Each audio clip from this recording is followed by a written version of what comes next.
Continuando con las patologías más frecuentes a causa del consumo de las drogas, es necesario tener presente, por ejemplo, la cocaína como droga ilegal, que es la que más se asocia con la mortalidad en los últimos años y es la principal droga ilegal detectada en los servicios de urgencia, aunque en la mayoría, pues en la gran parte de las visitas a urgencias se relacionan con alteraciones conductuales. Em, Vemos pues que un porcentaje destacado se asocia con problemas médicos agudos, principalmente cardiovasculares y neurológicos. La vía de administración es relevante en el tipo de patología médica que ocasiona. La administración por vía intravenosa favorece la patología infecciosa. Además, pues el riesgo es mayor para otros tipos de drogas que, por ejemplo, que comparten jeringuilla, pero aquí en cambio en la cocaína está como inhalada o fumada, va a favorecer la aparición de problemas respiratorios. La patología cardiovascular y cerebrovascular no está asociada a una vía de administración en concreto. El consumo inhalado puede favorecer la aparición de síntomas como tos o dolor torácico, afectación del tabique nasal y puede producir episodios de broncoespasmo, hemoptisis, neumotórax, cuadros de neumonitis intersticial y fibrosis pulmonar. El consumo pues, de la cocaína incrementa las catecolaminas y eso produce el vasoespasmo y aumento de la frecuencia cardíaca, además de un incremento en la demanda de oxígeno en el miocardio y lo que favorece pues la isquemia miocárdica.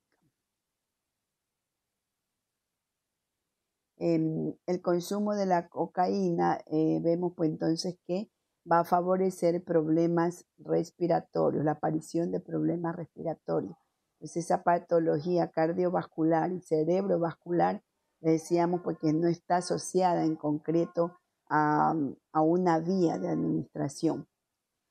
Los problemas más graves asociados al consumo de cocaína, entonces vemos que están aquí por los cardiovasculares con efectos nocivos, tanto agudos como crónicos, como el infarto agudo del miocardio, la arteriosclerosis, la hipertensión, miocardiopatías, arritmias, endocarditis o la disección aórtica.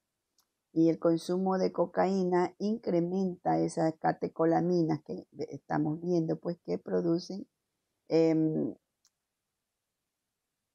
aquí pues el vasoespasmo y el aumento por consecuencia de la frecuencia cardíaca, aumentando esa demanda de oxígeno en el miocardio y eso favorece pues la isquemia miocárdica. Además promueve también la cocaína la agregación plaquetaria y esa formación de trombos. A largo plazo acelera la producción de aterosclerosis. Entonces, así el consumo de cocaína es la causa más común de dolor precordial en jóvenes y se calcula que la causa de un, digamos, 25% de infarto de miocardio en menores de 25 años, bueno, pues se debe a este consumo de este tipo de droga. Y se han descrito también diversos tipos de arritmias cardíacas en relación con el consumo de cocaína, como son la taquicardia sinusal, la arritmia supraventricular, los bloqueos de rama o cuadros mucho más graves como la taquicardia ventricular o la fibrilación ventricular. La miocardiopatía dilatada se considera debido a la toxicidad directa de la cocaína sobre el corazón por destrucción de la fibra miocárdica y la aparición de fibrosis intersticial, además del estado hiperdrenérgico inducido por dicho consumo. Los cambios pues, vasculares producidos por la cocaína también incrementan el riesgo de accidente cerebrovascular entre los consumidores. Entonces aquí las complicaciones pulmonares debido al consumo de cocaína, el dolor de pecho, aquí la lesión de las vías aéreas. Vemos nosotros la parte aquí del edema pulmonar, hemorragia pulmonar, y en las consecuencias cardíacas vemos pues la parte que tenemos ya el infarto agudo de miocardio y también las arritmias, insuficiencia cardíaca congestiva, endocarditis infecciosa, la hipertensión arterial, miocarditis, inclusive un shock hipotensivo.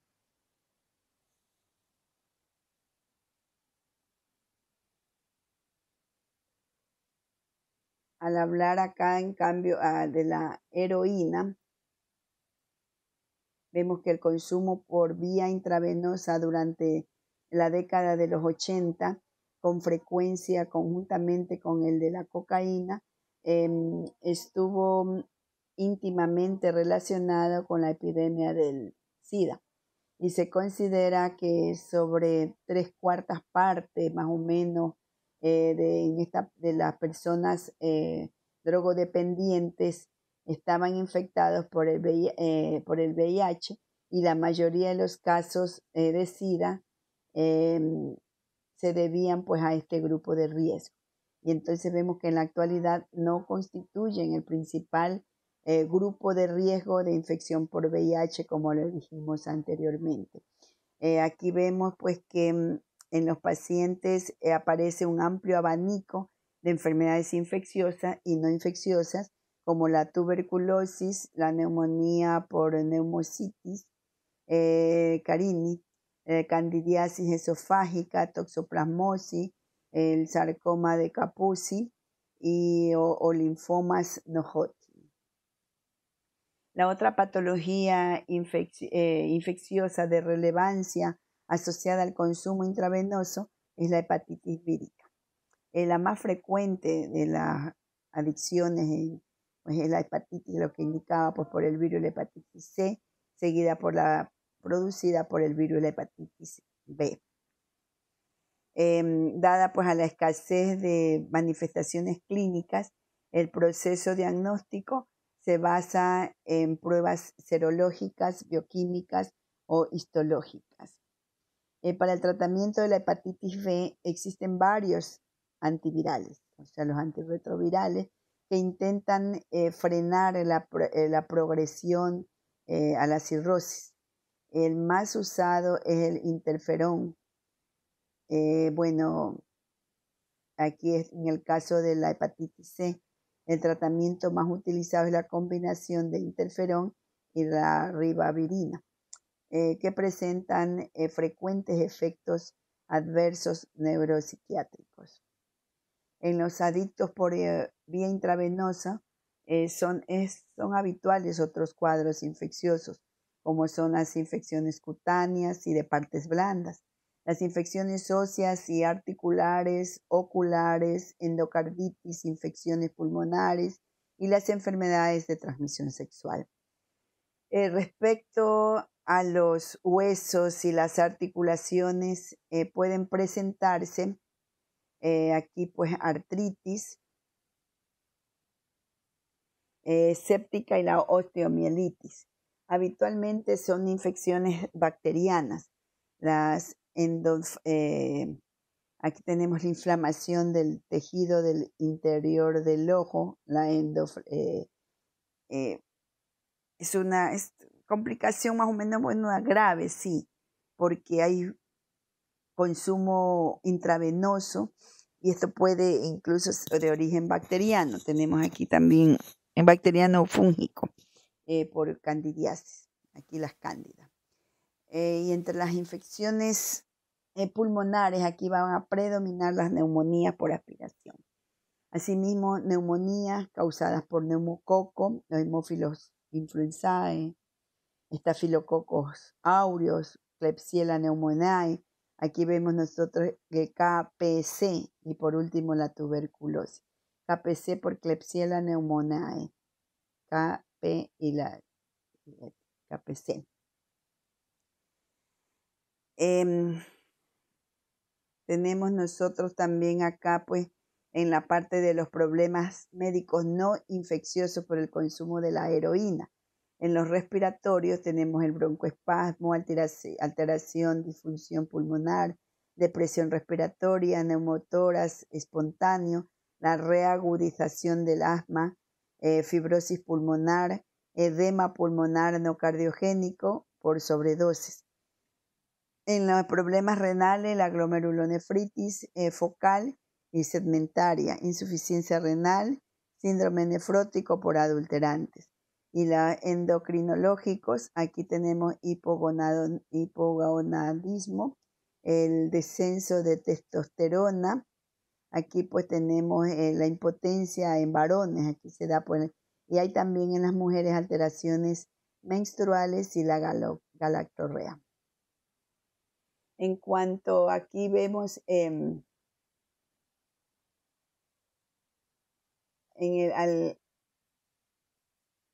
el cannabis, los principales efectos adversos del consumo del cannabis son de tipo neuropsiquiátrico, siendo una de las drogas menos nocivas para la salud física, si bien más de lo que habitualmente se consideran. Se han descrito diversas complicaciones médicas en relación con su consumo, pero de lo único que existe más evidencia científica es la referente a los problemas respiratorios.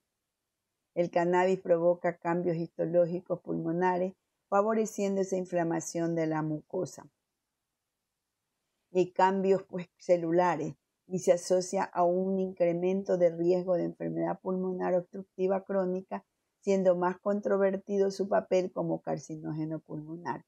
El uso concomitante con el tabaco, que es frecuente, dificulta conocer el papel exacto del cannabis en los pulmones, en los problemas pulmonares de estas personas fumadoras. Pero diversos autores sugieren que el consumo conjunto de ambas sustancias es más nocivo que de una de las drogas de forma aislada. El consumo del cannabis se ha asociado también con más riesgo de broncoespasmos e hiperreactividad bronquial.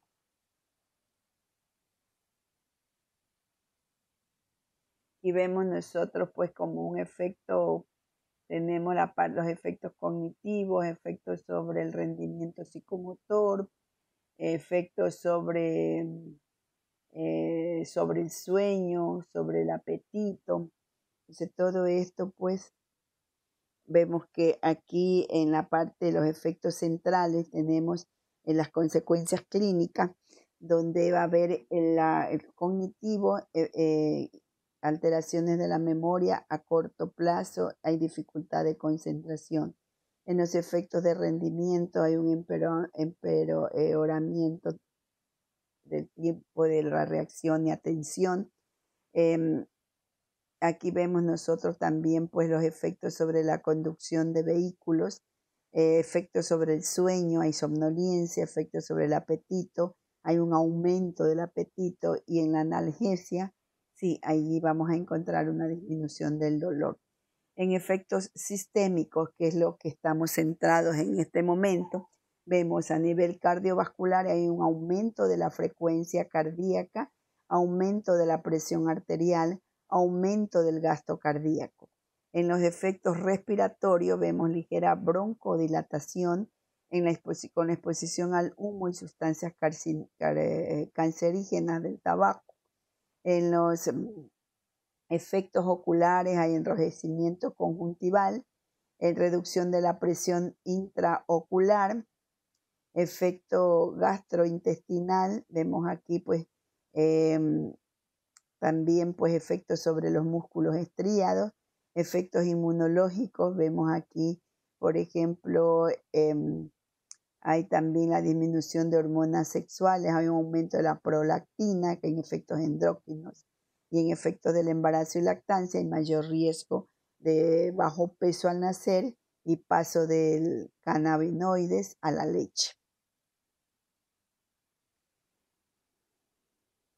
El consumo pues produce una serie de complejos cambios en la inmunidad celular y humoral. Sus efectos inmunosupresores se han utilizado para investigaciones en diversos tipos de tumores. También han descrito cambios cardiocirculatorios asociados al consumo del cannabis, como taquicardia e hipertensión, y se ha sugerido un incremento de riesgo de infarto agudo de miocardio, aunque no está claramente constatado. Dado el reciente descubrimiento del sistema endocannabinoide, hay muchas líneas de investigación sobre su uso terapéutico y es de suponer que en el transcurso de las próximas décadas, con el desarrollo de compuestos adecuados y de ensayos clínicos bien diseñados, se vaya perfilando la utilidad terapéutica real.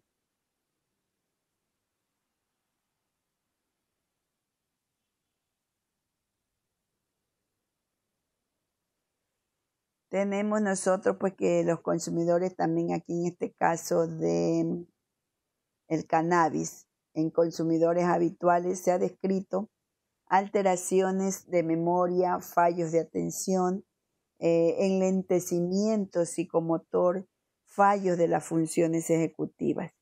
Su función durante el embarazo es menos nocivo que el del alcohol, pero a pesar de ello siempre hay que recomendar la abstinencia durante el embarazo, dado que su elevada liposubilidad hace que se transmita a través de la placenta y posteriormente a través de la leche materna. Amplia variedad de sustancias son con efectos farmacológicos muy diferentes entre sí. Vemos nosotros las drogas de diseño. Aquí pues vemos, incluyen psicoestimulantes, sustancias alucinógenas o sedantes. Y en general pues los efectos son más, en general más nocivos de estas drogas son los neurotóxicos. El consumo de anfetaminas producen consecuencias similares al de la cocaína por sus efectos catecolaminérgicos. Además puede producir hemorragia cerebral, mientras que con la cocaína es más frecuente la trombosis cerebral. En este grupo de drogas, las más conocidas es el éxtasis o metileno dioximetanfetamina, que es un derivado anfetamínico, por lo que presenta una actividad simpático-mimética que puede ocasionar problemas cardiovasculares, como hipertensión arterial, arritmias cardíacas, y se ha descrito pues un alargamiento del intervalo QT con un consumo. Otro cuadro relacionado con el consumo es la hipertermia debido al efecto directo de la droga, agravado con las condiciones de consumo en lugares cerrados, con exceso de calor y excesiva actividad física, que puede ocasionar rhabdomiólisis y llevar a un fallo renal, a un fallo hepático e incluso a la muerte del sujeto.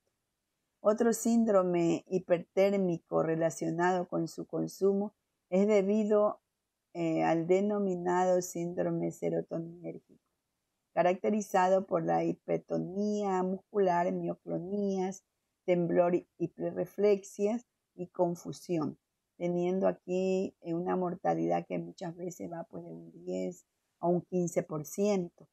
Y se han descrito hepatitis aguda por el éxtasis, siendo una causa relevante del fallo hepático en jóvenes. Cuadros de hiponatremia que pueden conducir a edema cerebral, espasticidad muscular, parkinsonismo, problemas cerebrovasculares como hemorragias o isquemia cerebral. Sin embargo, considerando la extensión de su consumo, parece que la prevalencia graves es escasa, siendo las complicaciones más preocupantes las producidas pues a nivel neuropsiquiátrico por su efecto adverso cognitivo y el riesgo de síntomas emocionales y psicóticos. Aquí vemos pues que el éxtasis como un derivado anfetamínico presenta esa actividad simpático-mimética. Aquí lo que les indicaba de los problemas cardiovasculares, el síndrome hipertérmico relacionado con su consumo, eso se debe al síndrome serotoninérgico. Aquí está, que se caracteriza por esa hipertonía muscular, esas mioclonías, temblor, hiperreflexia y la confusión.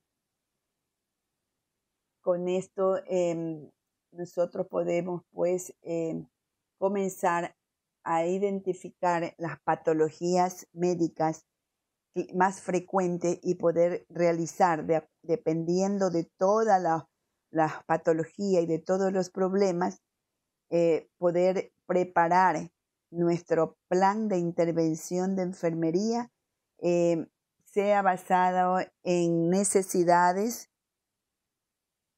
Podemos nosotros identificar pues necesidades del paciente y podemos ver también o en base a patrones. Podemos ir identificando los problemas para poder realizar la intervención de enfermería.